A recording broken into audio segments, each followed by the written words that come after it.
Pola, arratsaldeon. Arratsaldeon. Zer modu zaude? Ondo, ostirala heldu zaigu eta pozik, ezta? Bai.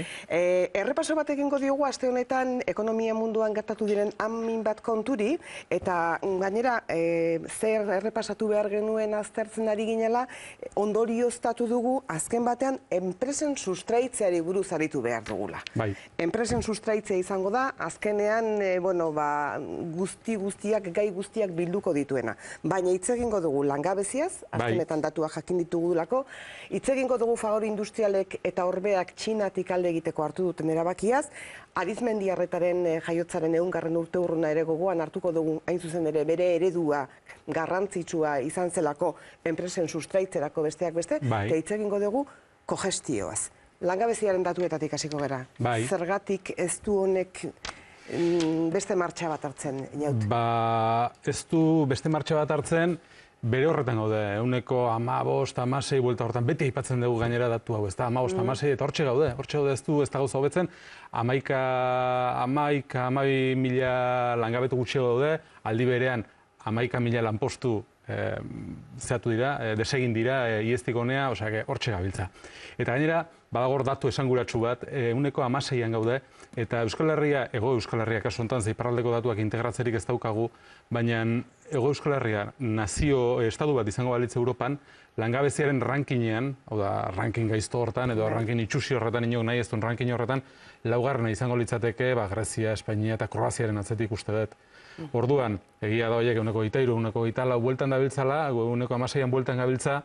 Baina beti esaten duguna, ez? Hobeto gaude, segunetan nora begiratzen dugu, eta ongi ikusita nahiko gaizki gaudela esan beharko genuen. Bai.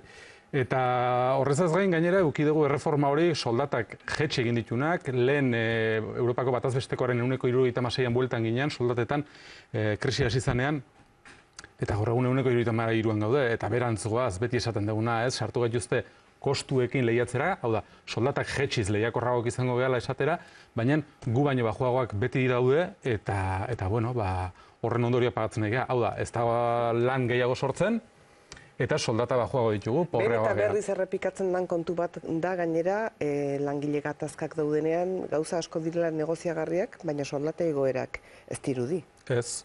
Esan bezala, hemen antolatuan arkitektura laboral hau guztia, azken urtetako erreforma hau guztiak, kostuetan lehiatzera dijoaz. Eta hori askotan aipatu dugu mai hontan, gure ekonomiarentzat hilerrirako kanpaia jotzen hastea da. Hori langabeziari dagokenez, aste honetan bertan jakin dugu Fagor eta Orbearen erabakia. Neri atentzioa eman dit, ulertu ditut eman dituzten arrazoi batzuk, eta zuk orain sakonduko duzu horietan, baina atentzioa eman dit oso Txinara begira pasaditugulako urte asko, Txina errepikatu dugulako, besterik espalego bezala, eta ziur pentsatzen dut, Txinak eta batez ere inguru hartako merkatuen gorakadak garrantzia izango duela, baina Fagorrek eta Orbeak atzera egitea erabaki dute, zergatik? Bai, beraiek aipatu duten kontuetako bat izan da, ez diela konpentsatzen.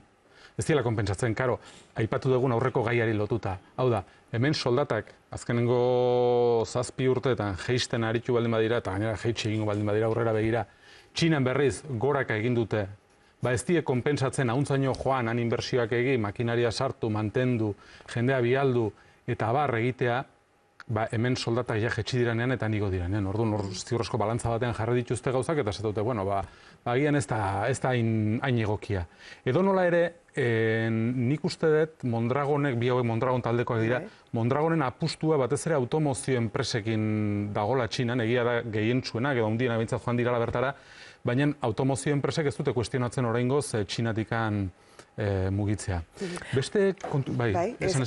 Aipatzen den beste kontu batera honetako apustuak egiterakoan kalitatearen ere izaten da, eta askotan esaten da, hemen kalitate hobea lortzen dela.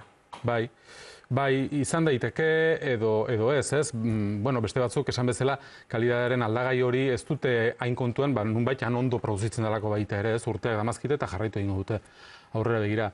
Hemen badago gauza kurioso bat, eta bere garaian enpresa askok bertara joateko erabilizuten arrazoia, ezan izan han merkeago ekoizten zala, baizik eta bezeroak eskatzen ziela. Eta ziur asko horrela da, ziur asko ez dago zalantzarik, Txinako bezeroek eskatu ingo dietela izue, zuekan tokitan plantak euki beharren, hemen ekoitzizazue eta gertu gaukiko nire beharren arabera, eta merkeago gainera emango diazue produktua. Eta horrez dago zalantzarik, baina badirudi bigarren maila baten edo bigarren geruza batean bazegoela baitere lan kostuen merkatzearen kontu hori bai. Agian, kooperatiben kasuan, hain nabarmena ez dana edo hain ageriko ez dana esan, baina beste enpresen kasuan, bai. Edozein kasutan nahi haut, Euskal Herrian lan kostuen azterketa egin izan denean, egin beharreko ekuazioa amaitzen denean, lan kostuak ez direla oso altuak ondorioztatzen da, ez da? Bai. Beti esaten dute ez, eta gainera sindikatoi egurra emateko erabiltzen den argudioetako bat hori da. Gure soldatak, konparatzen baldin baditugu, estaduko soldatekin, ehuneko 30 edo altuagoak dirala. Ehuneko 20 edo altuagoak dirala. Baina aldi berean, gure produktibidadea baita ere, estaduko baino ehuneko 30 altuagoa da. Orduan, horrek pentsatu arazi dezake, aizu, agian normala ere bada, sindikatuek hori intuituta, jarrera, ez dakit, konbatiboagoak eukitzea edo reivindikatiboagoak eukitzea ikusten dutelako desfase hori, ez dagoela proportzio hori, estaduarekin konparatuz, esate baterako, soldaten eta lortzen den produktibitatearen artean. Bi kooperatibak edo zein kasutan erabaki hori hartu dute, Arizmendi Arrieta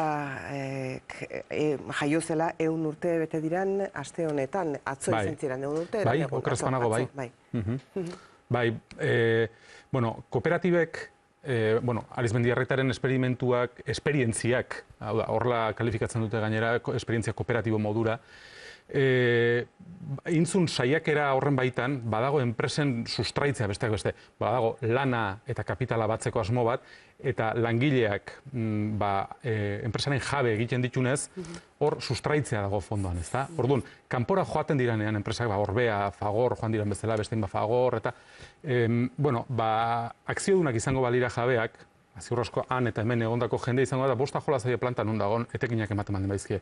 Lana dagoenean jokuan, beti ere resistentzia handiagoak egongo dira kanpora joateko. Ez agian esportaziotarako, edo delegazio komertziala jartzeko, edo danadalakoa, ez da? Baina bai, hemen egiten den lana kanpora eramateko. Hor langileek, jabe diren horiek, esan dute ez hemen geratu dadila lana, ez da? Beraz, horregatik besteak bestea zeran esaten genuena, hain garrantzitsua zuen ikuspuntutik enpresen sustraitze hori. Bai, eta Arizmendi Arrietak proposatu zuen formulak badauka lurraldearekiko konpromiso bat, hain zuzen ere lanaren langileen nahi horren bidez, ez da langileek ez dute pentsatzen epe laburreko etekinetan, baizik eta bizi guztirako ogibidean, ez da? Orduan, epe luzerako pentsamentua garatzen dute eta nahi dute bertan egotea. Horrez gain, baita ere, bada demokrazia hain antidemokratikoa da lan mundu horretan, ez? Beti egoten da jefe bat esaten duna egin hau eta horre erantzun gutxi dago, kooperatibak badira demokrazia ariketa bat lan munduan eta mundu sozioekonomikoan. Zentzu ontara dator zuek kogestioari egingo duzuen edo egin duzuen hausnarketa? Bai, azken bolaran kogestioari buruz desente diardugu lanean, eta datorren astean ostegunean jardunaldi bat egin behar dugu Donostian, honi buruz, Alemaniatik aditu batzuk etorriko dira, gu ere egongo gera, Mondragoneko jende ere egongo da. Claro, zer da kogestioa? Kogestioa Alemanian erabiltzen duten sistema bada, oso edatua dagoena, eta langileen parte hartzea enpresaren erabaki estrategikoetan gauzatzeko balio duena. Alemaniako industria hundietan eta industria ez dira hainbat enpresetan baita ere, legez ezarrita dago langileek administrazio kontseiluetan parte hartu behar dutela eta erdi eta erdi izaten dirala akziodunekin batera. Gero, enpate kasuetan eta akziodunek erabakitzen dute, eta hor bauden erabaki mekanismo batzuk. Baina, erabaki estrategikoak hartzerakoan, hau da, norabide berriak, inbertsioak egin, ondasunak saldu, kreditoak eman, eta horrelako gauzak egiterakoan derrigorra da langileen erabakimen hori ere egotea, ez? Eta kaso batzutan bakarrik langileek hartzen dituzte erabakiak.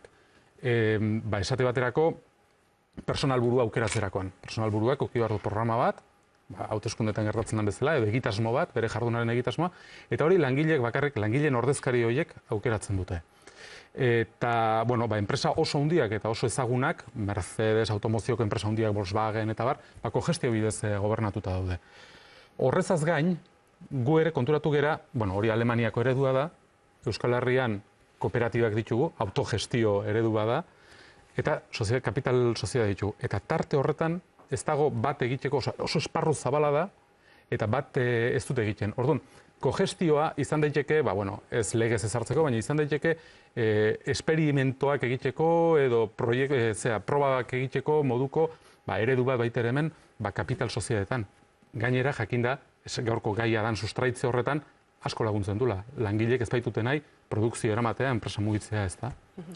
Horregatik aipatu dugu, gaur hainbat gai ekarriko genitula poltsara, baina poltsa hori nolabait enpresen sustraitzearekin lotuta zegoela. Bada kontu bat, inaut gaurko espero genuena, baina atzeratu egin dena, Espainiako Bankuaren erabakia kutxen inguruan, datozen egunetan jakinaraziko dute, pentsatzen dut. Bai, hor gogoratuko dugu igual zer dan erabaki behar dena.